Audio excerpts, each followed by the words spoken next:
देखो तैमूर, मुझे तो हैरत हो रही है तुम्हारी इन हरकतों पर। आखिर कैसे तुम इतने यानी कि अपने दिमाग को कैसे माऊफ कर चुके हो कि तुम्हें बिल्कुल भी अंदाज़ा नहीं हो रहा कि इन लोगों की वजह से हमारी कितनी ज़िल्लत हो रही है। काश तुम्हें इन सब चीज़ों का अंदाज़ा हो जाए, जिस पर वो कहता है कि आप फिक्र मत करें, ऐसा कुछ भी नहीं और सब ठीक हो जाएगा। आपको परेशान होने की कोई ज़रूरत नहीं है। बहुत ज़्यादा परेशान है तैमूर खुद भी, क्योंकि वो ना चाहते हुए भी जो कुछ कर रहा है वो सब उसकी मजबूरी में शामिल है।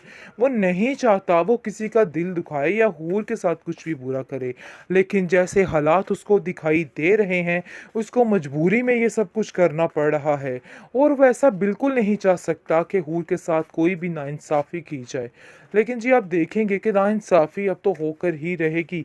बात ये है कि दानी की बात आ गई, और जहाँ दानी की बात आ जाए तो हूर सबको पीछे छोड़ देती है। यहीं भी ऐसा ही हो रहा है, क्योंकि अब हूर को पीछे छोड़ना, हूर जो है सबको पीछे छोड़ देगी फिर से एक दफ़ा। अभी तो फ़िलहाल उसको ऐसा लग रहा है कि वाक़ई में दानी ने सब कुछ किया है, लेकिन बहुत जल्द उसको इन सब चीज़ों का अंदाज़ा हो जाएगा। आप देखेंगे कि हूर की माँ हूर से कहती है कि पता नहीं क्यों मुझे ऐसा लग रहा है कि दानी सच बोल रहा था। काश हम उसकी बात का यकीन कर जाते, लेकिन अफ़सोस हमने किसी ने उसकी बात का यकीन नहीं किया, बल्कि उसको बुरा भला कह के यहाँ से भगा दिया। काश हम उसकी बात मान जाते। जिस पर तैमूर कहता है कि आप नहीं जानती है कि वो वाक़ई में इस तरह के कामों में मुलव्विस है। लेकिन पता नहीं आपको क्यों ऐसा लग रहा है कि आपने गलती कर दी ये सब कुछ करके। हालाँकि ऐसा कोई सीन नहीं है। आपको परेशान नहीं होना, बल्कि दानी की अक्ल को थोड़ा ठिकाने आने दें, ताकि मामलात सुधर सकें। लेकिन जी आप देखेंगे कि वो भी बेचारा दर-बदर की ठोकरें खा रहा है, और उसको समझ नहीं आ रही कि आखिर वो क्या करे। क्योंकि जैसे ही वो ठीक होने की कोशिश कर रहा था, हर कोई फिर दोबारा से उस पर तनकीदें करना शुरू हो जाता है कि उसका बेटा उससे दूर जाए, लेकिन एक मजबूरी के तहत उसको ये सब कुछ करना पड़ रहा है, और वो ये सब कुछ कर रहा है। हालांकि ये सब कुछ इंटेंशंस नहीं थी उसकी। और भी काफ़ी परेशान है, और अपने भाई को जो कुछ उसने कहा सिर्फ लोगों की बातों में आकर कहा है। और तैमूर की ये बात बिल्कुल भी वारे नहीं है। तैमूर से उसकी फूफो कहती है कि देखो, हूर से बोलो कि अपने इस एटीट्यूड को चेंज करे। घर का माहौल ऐसे इसने बिल्कुल फन्नासा करके रख दिया है। हमारे घर में तो ऐसे जैसे नहूसत सी छा गई हो दानी की वजह से। ये दानी का रोज़ रोज़ आना जाना मुझे इधर बिल्कुल भी पसंद नहीं था। बात ये तय और फाइनल है कि दानी की बात अब इस घर में नहीं होगी। मैं बिल्कुल भी बर्दाश्त नहीं करूंगी कि दानी की कोई भी बात इस घर में दोबारा दोहराई जाए। लेकिन जब आप देखेंगे कि दानी अपनी सफाइयाँ पेश करेगा और कहेगा कि मैंने ऐसा कुछ भी नहीं किया, आप लोगों को मेरी बात का यकीन करना ही होगा। उसकी माँ कहती है कि आखिर कैसे मैं तुम्हारी बात का यकीन कर जाऊँ, मुझे इस चीज़ की बिल्कुल समझ नहीं आ रही। वो बेचारा सदियों बाद, बल्कि पहली दफ़ा अगर सीधे रास्ते पर आ ही गया है, तो कोई उसकी बात मानने को तैयार ही नहीं है। उनको ऐसा लग रहा है कि दानी फिर से एक नई कहानी बना रहा है। इस दफ़ा तो उसकी माँ भी उसका यकीन नहीं करती। ये तो स्टोरी होगी ना गडरिए वाली, शेर आया शेर आया शेर आया तो शेर नहीं आता, यानी कि जो आप जानते होंगे इस स्टोरी के मतलब। खैर आप देखेंगे कि ये वही हाल हो गया, क्योंकि अब दानी सच बोलने की कोशिश कर रहा है। लेकिन जी आप देखेंगे कि दानी की बातों पे कोई यकीन नहीं कर रहा, और सबको ऐसा ही लग रहा है कि दानी झूठ बोल रहा है। और यहाँ तक कि उसकी माँ भी उसके खिलाफ हो चुकी है, और कहती है कि काश दानी मैं तुम्हारी बातों का यकीन ना करती। मुझे बहुत अफसोस है इस बात का कि मैंने तुम्हारी बात का यकीन किया।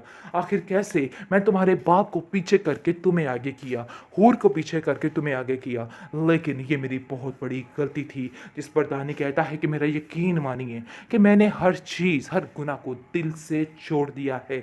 आपको मेरी बात माननी होगी। एक आप ही हैं जो मेरी बात का यकीन कर सकती हैं। बेहतरीन ड्रामा सीरियल एक लव जिंदगी के इस एपिसोड में आप देखेंगे कि तैमूर के दिल से अब होर आहिस्ता आहिस्ता उतरती जा रही है, जिसका कारण उसकी पुप्पी जान है। वो दानी को लेके हर रोज़ नई मनगढ़ंत बहानी गढ़ देती है, और कहती है कि इन लोगों से बच जाओ और यहाँ से निकल जाओ। तैमूर कहता है कि मेरी मजबूरी है, आखिर मैं कहाँ जाऊँ और क्या करूँ। उसका बाप साफ साफ तैमूर को कह देता है कि देखो बेटा, मेरी बेटी हूर को परेशान ना करना, इसमें इन सब चीज़ों में उसकी कोई गलती नहीं। मैं जानता हूँ कि वो दानी की हिमायत करती है, लेकिन इसका ये मतलब हरगिज़ नहीं है कि वो उसके बुरे होने में उसका साथ देती है। देखो, मैं तुमसे गुजारिश करता हूँ कि ये सब कुछ भूल जाओ और अपने दिल से निकाल दो। आप देखेंगे कि उसकी माँ कहती है कि बेटा परेशान होने की ज़रूरत नहीं है, दानी अब बहुत बेहतर है। अब वो ठीक है और उम्मीद है कि आगे से ऐसा कुछ भी नहीं होगा, क्योंकि दानी का बाप दानी की किसी बात का यकीन नहीं करता। जैसे ही दानी होश में आएगा, अपनी माँ को सारा माजरा बताएगा कि मेरे साथ क्या क्या हुआ है। उसकी माँ जो है वो कहती है कि तुम्हारी बहन तुम्हारे लिए इतनी परेशान है, क्या तुम इन बातों को समझ सकते हो? देखो, इन चीज़ों से दूर हो जाओ तो बेहतर है। इन सब चीज़ों में गलती मेरी है। मैंने हमेशा तुम्हें बुरा ही अच्छा ही समझा और हूर को बुरा ही समझा, और मुझे ऐसा लगा कि हूर ही गलत है। लेकिन शायद मैं बहुत बड़ी गलती कर रही थी। मुझे इस चीज़ का अंदाज़ा ही नहीं था कि आखिर ये सब कुछ क्या हो गया। आप देखेंगे कि तैमूर जो है वो काफ़ी ज़्यादा परेशान है, क्योंकि वो बहुत ज़्यादा शिकार हो चुका है एहसास कमतरी का। जैसे ही वो अपने ससुराल में जाता है, वहाँ की बातें सुनता है, घर आता है, उसकी पुप्पो जो आ चुकी हैं वो उनकी बातें सुनता है, और वो डबल माइंडेड होता जा रहा है कि आखिर वो करे तो क्या करे। उसको कुछ समझ नहीं आ रही कि उसको फैसला क्या करना है। वो दानी के लिए बहुत ज़्यादा परेशानी की हालत रखता है, लेकिन ये चीज़ें ज़्यादा देर तक नहीं कर सकता है, क्योंकि वो जानता है कि ये बात उसकी पुप्पो जान को पसंद नहीं आएगी। और वैसे भी बेजा दानी का ख्याल रखना हूर का, उसे ये चीज़ बिल्कुल भी पसंद नहीं आ रही, और वो साफ साफ कह देगा, देखो दानी के अलावा भी इस घर में और भी काफ़ी लोग हैं, और ये बात तुम्हें समझनी होगी। इसलिए बेहतर यही है कि दानी के बातें को दिमाग से निकाल के ज़रा अपने घर के ऊपर भी तवज्जो दो। ये बातें भी तुम्हारे लिए बहुत ज़रूरी हैं। आप देखेंगे जी, हूर जो है वो काफ़ी ज़्यादा परेशान हो चुकी है, और दिन रात अपने भाई की याद में रोती चीखती बिलखती रहती है। और तैमूर की ये बात बिल्कुल भी वारे नहीं है। तैमूर से उसकी फूफो कहती है कि देखो, हूर से बोलो कि अपने इस एटीट्यूड को चेंज करे। घर का माहौल ऐसे इसने बिल्कुल फन्नासा करके रख दिया है। हमारे घर में तो ऐसे जैसे नहूसत सी छा गई हो दानी की वजह से। ये दानी का रोज़ रोज़ आना जाना मुझे इधर बिल्कुल भी पसंद नहीं था। बातचीत है और फाइनल है कि दानी की बात अब इस घर में नहीं होगी। मैं बिल्कुल भी बर्दाश्त नहीं करूंगी कि दानी की कोई भी बात इस घर में दोबारा दोहराई जाए। लेकिन जब आप देखेंगे कि दानी अपनी सफाइयाँ पेश करेगा और कहेगा कि मैंने ऐसा कुछ भी नहीं किया, आप लोगों को मेरी बात का यकीन करना ही होगा।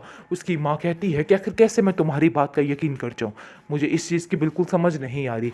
वो बेचारा सदियों बाद, बल्कि पहली दफ़ा अगर सीधे रास्ते पर आ ही गया है, तो कोई उसकी बात मानने को तैयार ही नहीं है। उनको ऐसा लग रहा है कि दानी फिर से एक नई कहानी बना रहा है। इस दफ़ा तो उसकी माँ भी उसका यकीन नहीं करती। ये तो स्टोरी होगी ना गडरिए वाली, शेर आया शेर आया शेर आया तो शेर नहीं आता, यानी कि जो आप जानते होंगे इस स्टोरी के मतलब।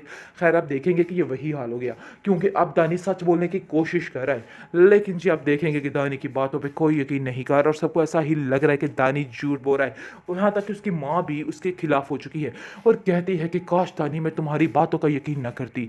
मुझे बहुत अफसोस है इस बात का कि मैंने तुम्हारी बात का यकीन किया।